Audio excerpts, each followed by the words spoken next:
होते हैं वो सबसे पहले इनसाइड फॉल होते हैं। यही हुआ।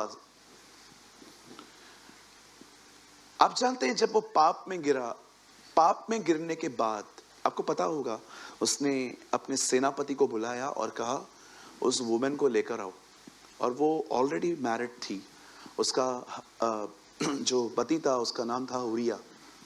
और आप जानते हो दाऊद ने उसके साथ जो कुछ किया, उसके बाद दाऊद ने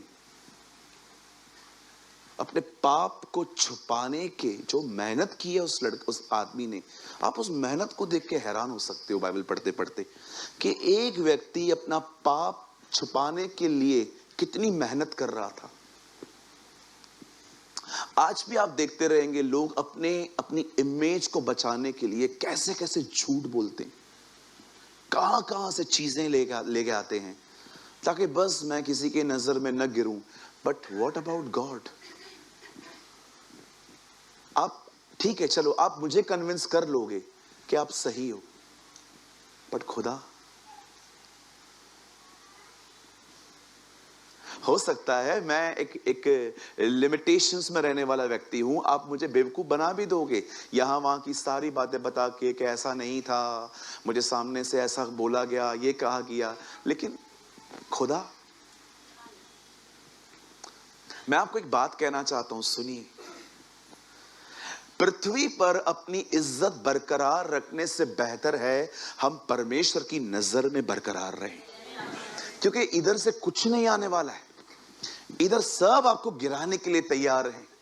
इट्स बेटर कि आप हर चीज को परमेश्वर के सामने सेटल करो। मुझे बहुत पसंद है ये वचन, जकरिया और एलिशिबा के लिए लिखा था, वे प्रभु की दृष्टि में महान थे। किसकी?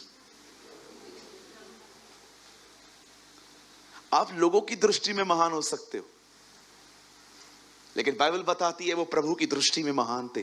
बता, एक वर्ड तो लगाइए, आप लोग मत खोलिए, मैं आपसे सीधा वर्ड खुलवाऊंगा। लूका पहला अध्याय, यहां देखिए सब, ल्यूक चैप्टर 1 और उसका पढ़िए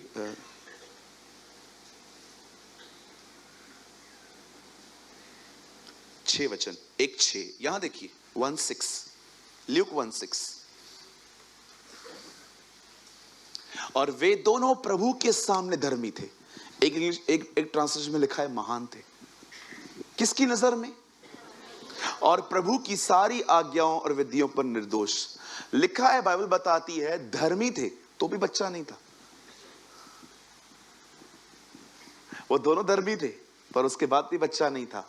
वचन कहता है जब धर्मी जन ही कठिनाई से उद्धार पाएगा तो उनका क्या हश्र होगा जो उसके सुसमाचार को नहीं मानते।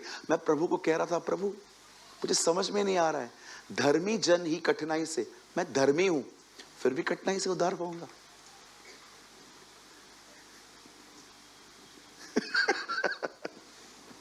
कितनी सोचने वाली बातें है ना। धर्मी जन ही कठिनाई से उद्धार पाएगा। आप में से बहुतों को लगता है कि बस मैं यीशु पर विश्वास करके बैठ गया हूं, लेकिन जब लाइफ में चैलेंजेस आते हैं ना, बहुत कम लोग होते हैं जो अंत तक विश्वासी बने रहते हैं। मैं कितने लोगों को जानता हूं फ्रस्ट्रेशन में जीसस को छोड़ के चले जाते। कोविड आया, मेरे घर पे क्यों मौत हुई, प्रभु कहां था उस समय, उसने मुझे क्यों नहीं बचाया। कितने सारे लोग हैं, जब तक सब ठीक है यीशु उनका प्रभु है, लेकिन कुछ भी गड़बड़ आती है, चलो भाई दरवाजा बदलो। अब परमेश्वर किसी का उद्धार उससे नहीं छीनता, पर लोग खुद अपने उद्धार से पीछे हटते हैं। ये आपको पता होना चाहिए। आप जानते हैं जब दाऊद को पता चला नातान के द्वारा कि उसने जो भी किया है वो खुदा की दृष्टि में बहुत बुरा है, सबसे अमेजिंग बात पता है क्या थी? दाऊद को जब नातान ने कहा ना तूने पाप किया है, दाऊद ने उसे कोई एक्सक्यूज नहीं दिया कि उसको भी तो समझाओ। अगर वो कहां पर बात ले रही है तो कवर होना चाहिए ना। मैं थोड़ी गिरा था, उसने किया। नेवर। भले ही वो पाप में गिरा पर वो सीधा था, वो टेढ़ा नहीं था। आप जानते हो उसने एक बार भी नहीं कहा कि उसको भी समझाओ। नो, यस सर, मैंने किया। पता है, जब दाऊद को पता चला कि उसने ये किया, उसके बाद उसने एक भजन लिखा, एक जबूर लिखा। मैं इस जबूर से आज का वचन शुरू करना चाहता हूं। दाऊद ने कहा, हे परमेश्वर, अपनी बड़ी करुणा के निमित्त मेरे पापों को माफ कर। दाऊद ने यह नहीं कहा कि मैं उपवास में हूं इसीलिए माफ कर। दाऊद ने कहा, तू दयालु है इसीलिए माफ कर।